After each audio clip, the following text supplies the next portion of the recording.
दोस्तों स्वागत है आप सभी का हमारे यूट्यूब चैनल में। तो आज दिखाते हैं अपना झोपड़ी। आइए दिखाते हैं पुराना वाला घर क्या बन रहा है उसमें। एकदम देसी स्टाइल से बनता है यहाँ पे खाना। चलते हैं अंदर, पहले दिखा रहे हैं। देखिए यहाँ पे दीदी भुजिया बना रही हैं आलू का, हम चूल्हे पे जो गांव में बनता है ना, एकदम देसी अंदाज में ऐसा। और इधर है गैस पे, वो लोग गरीब आदमी है चूल्हे पे बनाते हैं। देखिए इधर गैस पे, ये 2024 का। और इनका ये सकपैता का दाल बनने जा रहा है, चावल।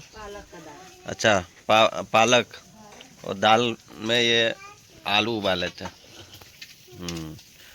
तो यही सब है बन रहा है। और उधर बूढ़ी माई है जो बर्तन धो रही हैं। ऐ बोलो आए, ऐ माई ऐ। तो जैसे सुन लिया आप लोग, तुम लोग से सुगर उनके माई कहने वाले तो अच्छा है, आप लोग लाइक और सब्सक्राइब करिएगा। और बच्चे खेल रहे हैं इधर ही। ओके दोस्तों, बाय।